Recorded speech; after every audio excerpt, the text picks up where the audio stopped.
it's very true that quality and not quantity is what counts. But I think we would be deluding ourselves if we thought that we could somehow produce Leo Tolstoys everywhere. That ultimately there is an enormous need to reach and expand educational facilities for, if I remember correctly, you said 95 million new university students were going to have to be serviced in India alone. In India alone, and these very large numbers, most of them are going to have fairly mundane jobs, and yes, we need the centers of excellence, but I doubt that you can provide them all. You can provide them all with a better thing than what they've been used to, but we will still need this this variability, this way of recognizing exceptional talent and find them ways of channeling them and nurturing them, while at the same time providing something more basic for a very large number of people who are going to be the main bulk of society. The reason I can speak to this is because I originally trained as an architect, and we had a very severe training in those days, and architects, engineers, and doctors were drafted into the equivalent of the army, but not army. We had to serve on projects. I mean, they could send you into the desert, they could send you everywhere. And I said I mean, I was drafted into the university as a future university professor. I was the top of my class and so on. And I was speaking to the chairman of my department, when I now was a young instructor, and I said, you know, the way we've been taught, and the way the material and the curriculum is not really promoting creativity, and it's, you know, great artists, architects, etc. You know, I'm not being produced by this. He said to me, you know, that's true. And great artists are going to come out despite the system. But I have another problem. I am producing young engineers who will now go somewhere, let's say, in an oasis or in the Sinai or in Upper Egypt, and they'll be by themselves. And I expect that my graduate should be able to take a blank sheet of paper, start the drawings, supervise, do all the calculations, supervise the construction until he can hand the key to someone and the building will not fall. He says, that is what you have to think of, not whether it's going to be an award-winning building. Very few of these architects will be award-winning architects, but the vast bulk of them are needed to be all over the country, attending to buildings and small houses and this and I want those buildings to stand firm, not fall, and they will have to do it all by themselves. So the curriculum is all designed around that. Now, that may have been excessive in a particular period of our time, but it's still true. I mean, America has 4,400 universities roughly, of which half of them are two-year colleges, community colleges, and they do provide some form of training. So where are we heading? I'm just posing this as a question on the balance about how to provide some sort of improved what we have, and then allow for something else. My own view is modularity, that we have to do modules, to think in terms of modules, and allow people to go 10 modules in this and only 2 in that, but then say nobody really will be employable unless they have 2 modules of everything, for example. And then you allow people to grow in the directions that they want to grow, whether for commercial purposes, in other words, they win more money, or because they are finding themselves in this particular field. But I'm not sure that this is an idea that has yet been accepted and endorsed by any university. Most universities are either 2 years or 4 years or 5 years or whatever it is, and they have kind of like one size fits all people. Yesterday I heard Mr. Mahmoud Badr, one of the three founders of the Tamarud movement. He says, we are turning our movement into a political party because otherwise we have no guarantees that the goals and the ideals will be implemented. So we're now going to get these young people to be, their idealism is okay, but we're getting them to be involved in the political process. And I think that is very encouraging. Now, almost all of them met at the university. So the university has been really the incubator of this new generation of activists. At some point in time, it was the place where you herded young people, kept them docile, organized them, to come out and serve in various parts of the state. But it's interesting to note that it's becoming what you call the living laboratory of of that, and I'm optimistic, and I think when we talked about values, we talked about values about the university system globally.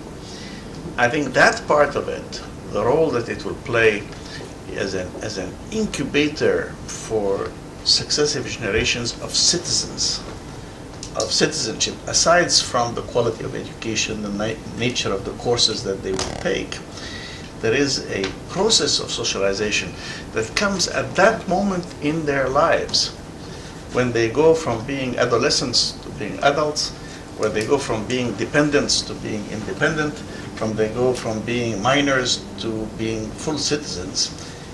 And this is approximately the moment when they are at university, end of high school and university. This is the transformation that we have.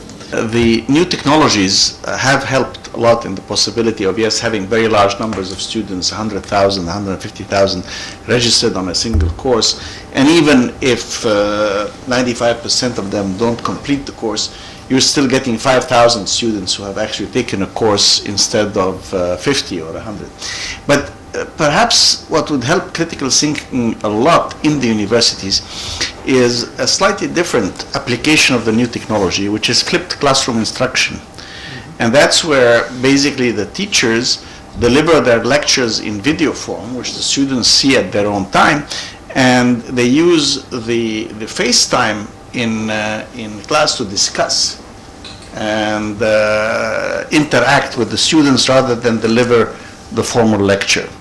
And then leave the students to do the additional exercises, thinking, problem solving on their own time.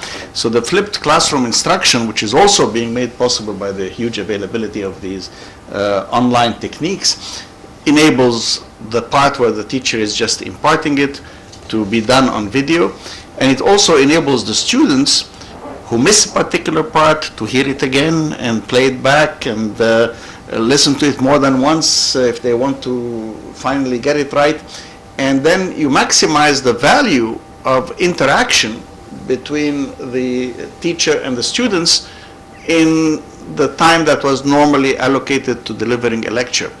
And there you get a lot more critical interaction than you would under the current system.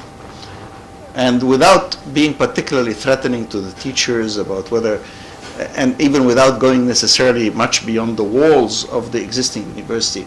And since we said that they're quite conservative institutions, that may be an area from which one can bring in a lot of this critical thinking that people need. I think interdisciplinarity is very important because many of the topics we deal with require that, and the nature of the complexity of knowledge today certainly calls for that. I studied at Harvard 50 years ago, and there was already some very good examples.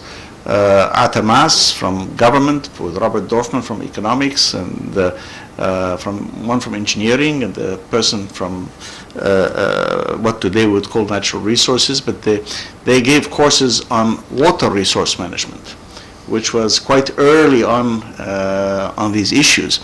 And the key problem with that is still the tradition in the universities that if you're in some discipline, you get higher grading, higher status, higher everything by your colleagues if you give the best, most advanced course in that particular discipline, rather than what most of them would consider as participating at a weak level of economics in such and such a place, or at a weak level of engineering. This is not the really nec plus ultra sophisticated work in my discipline.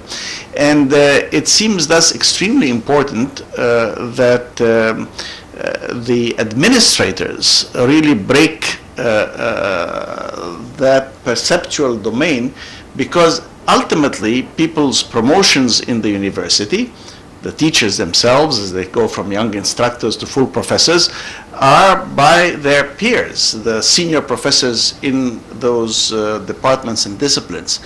And the interdisciplinarity has never been a high priority for those people. They want to see cutting edge work in that discipline. Now, the fact is that, yes, it's good to have profound knowledge, but we know that everybody must also have this ability to interact with the other disciplines. And the administrators, however, I hate to say this, I'm an administrator myself, but I hope my colleagues will say something different about me than what I'm about to say, spend most of the time worrying about money. They spend most of the time worrying about fundraising. They spend most of the time worrying about the new building that has to be put up on campus. And they're not really enforcing a vision of the educational process as needed for the future. At least, I mean, I hope I'm not being too unfair and harsh in this, but I've had many colleagues who told me 90 to 95% of my time is spent raising money.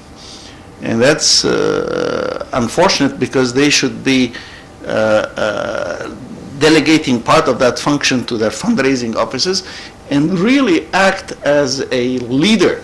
I mean, I'm thinking of great university presidents like Hutchins in Chicago, like Eliot at Harvard, who transformed the universities in their day and brought about a totally different university after they left. And there aren't too many of those.